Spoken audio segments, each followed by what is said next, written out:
Baik, di sini saya akan menjawab pertanyaan yang nomor 1A. Akidah merupakan perbuatan hati, yaitu kepercayaan hati dan pembenaran terhadap sesuatu. Sementara itu, menurut istilah atau terminologi, akidah adalah iman yang teguh dan pasti, yang tidak ada keraguan sedikit pun bagi orang yang meyakininya. Kemudian yang B, prinsip-prinsip akidah Islam. Tercakup dalam sejumlah prinsip agama Islam. Prinsip-prinsip tersebut adalah yang pertama, pengakuan dan keyakinan bahwa Allah Subhanahu wa taala adalah Esa, beriman kepada Allah dan hanya menyembah kepada Allah dan tidak menyekutukan Allah. Yang kedua, pengakuan bahwa para nabi telah diangkat dengan sebenarnya oleh Allah Subhanahu wa taala untuk menuntun umatnya. Keyakinan bahwa para nabi adalah utusan Allah Subhanahu wa taala. Yang ketiga, kepercayaan akan adanya hari kebangkitan. Keyakinan seperti ini memberikan kesadaran bahwa kehidupan dunia bukanlah akhir dari segalanya. Setiap orang pada hari akhir nanti akan dibangkitkan dan akan dimintai pertanggungjawaban selama hidupnya di dunia. Dan yang keempat, keyakinan bahwa Allah Subhanahu wa taala adalah Maha Adil. Jika keyakinan seperti ini tertanam dalam hati, maka akan menumbuhkan keyakinan bahwa apa yang dilakukan akan mendapatkan balasan dari Allah Subhanahu wa taala. Bismillahirrahmanirrahim. Perkenalkan, nama saya Muhammad Afandra dengan NIM 2022 1880 100. Di sini saya ingin menjawab soal AIK nomor 2, yaitu 2A. Apa yang dimaksud dengan akidah shahihah yang murni dan konsekuen? Hal ini bermakna bahwa akidah yang shahihah itu merupakan tauhid murni, di mana kita memiliki rasa cinta terhadap Allah Subhanahu wa taala, memuliakan dan mengagungkan Allah Subhanahu wa taala, serta memiliki rasa takut dan semata-mata hanya mengharapkan pengharapan kepada Allah Subhanahu wa taala. Allah berfirman, barang siapa yang mengerjakan amal soleh, baik itu laki-laki maupun dia perempuan dalam keadaan beriman, maka sesungguhnya akan kami berikan kepadanya kehidupan yang baik, dan sesungguhnya akan kami beri balasan kepada mereka dengan pahala yang lebih baik dari apa yang telah mereka kerjakan. Quran Surah An-Nahl ayat 97.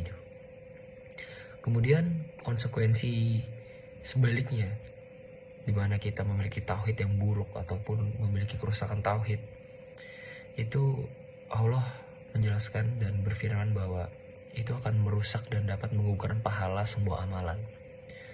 Allah berfirman, dan sesungguhnya telah diwahyukan kepadamu dan kepada nabi-nabi yang sebelummu, jika engkau mempersekutukan Rabb-mu, niscaya akan hapuslah semua. Perkenalkan, nama saya Zirani Lufia dengan NIM 2022 188.002. Baiklah, di sini saya akan menjelaskan pertanyaan nomor 3, yaitu sebagai konsekuensi seorang berakikah secara benar, maka dia wajib melakukan ibadah sesuai petunjuk Rasulullah SAW. Yang pertanyaan nomor A, yaitu jelaskan pengertian ibadah menurut Muhammadiyah. Lihat dalam himpunan putusan tartib. Kaitan antara ibadah dengan himpunan putusan tarjim Muhammadiyah merupakan satu rangkaian tatanan kehidupan yang tidak bisa dilepas antara satu sama lain. Ibadah mendekatkan diri kepada Allah dengan jalan mentaati segala perintahnya, menjauhi larang-larangannya, dan mengabalkan segala yang diizinkan oleh Allah.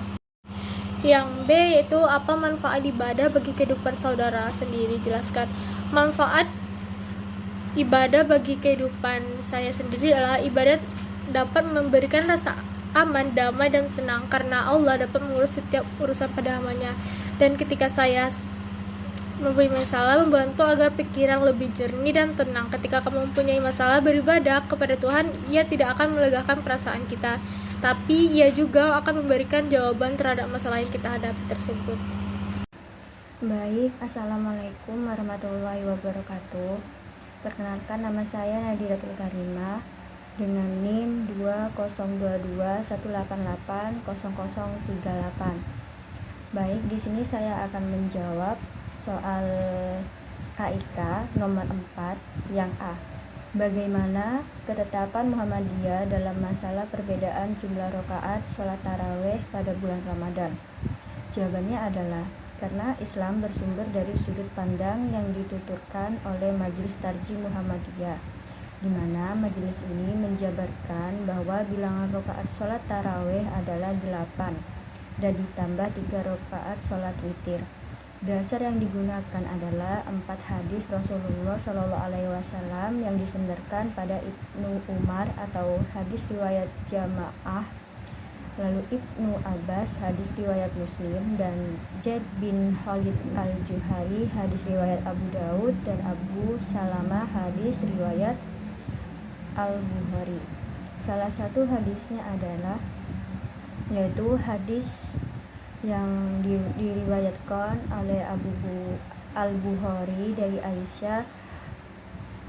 Aisyah yang berbunyi A'udzubillahi minasyaitonirrajim. Bismillahirrahmanirrahim.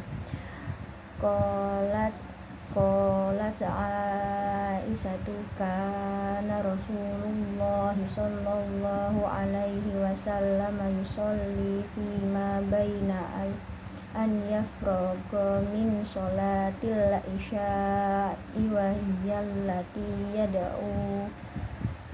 yada'un nasul atamata ilal fajri ihda asrota ra'ata yusallimu ma bainaku kulli ataini wa yutiru biwahidayat, yang artinya Aisyah berkata, pernah Rasulullah SAW sholat pada waktu antara Isya dan Subuh yang dikenal orang dengan istilah atamah sebanyak 11 rakaat, yaitu beliau salam pada tiap-tiap 2 rakaat dan beliau sholat witir 1 rakaat.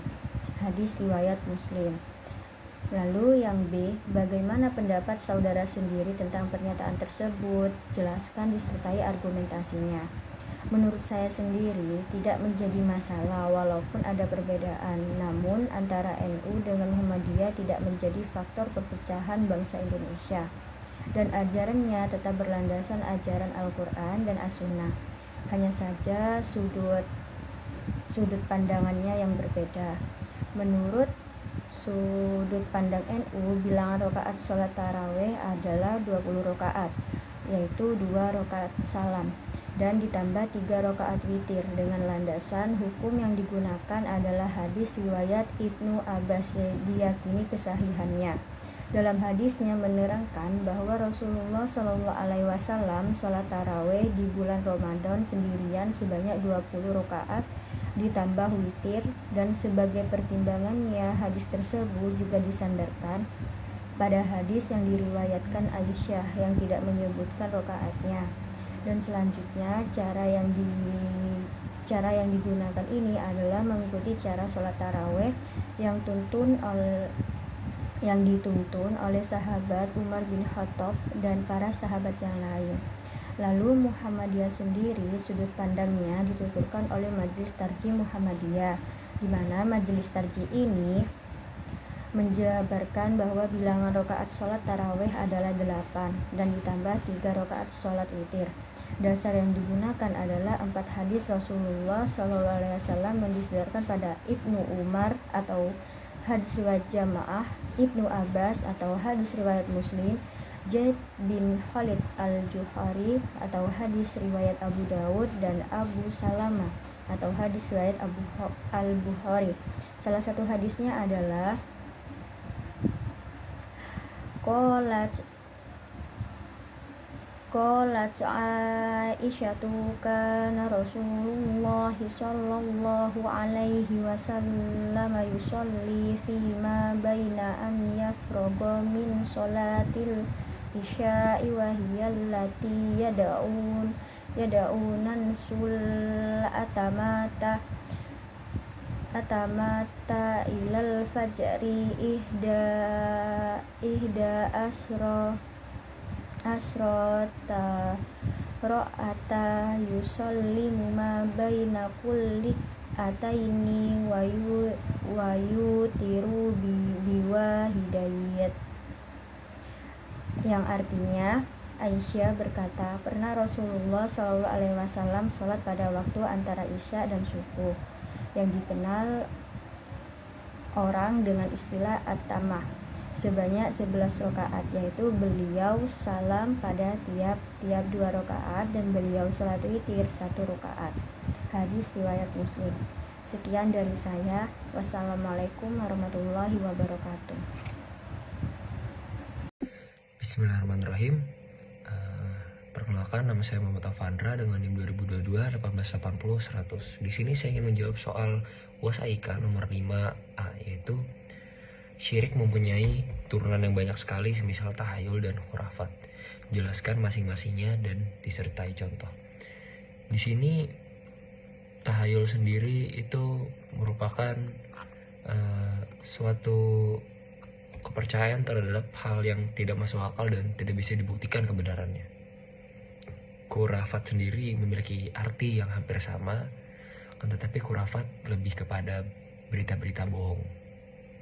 Kemudian untuk contohnya, khurafat sendiri itu seperti pamali atau mitos yang terkenal di Indonesia. Kemudian untuk tahayul sendiri itu dapat berupa kepercayaan kepada benda-benda keramat seperti kayu-kayu atau tanah kuburan atau sejenisnya yang dapat memberikan kepercayaan bahwa hal itu dapat memberikan nasib baik ataupun dapat membuang nasib sial. Sekian jawaban dari saya. Wassalamualaikum warahmatullahi wabarakatuh. Kemudian yang nomor 5B, barang siapa yang melakukan syirik besar maka seluruh amalannya akan gugur. Kemudian jika ia meninggal dalam keadaan belum bertaubat, maka tidak akan diampuni oleh Allah Subhanahu wa taala dan akan dikekalkan di dalam neraka.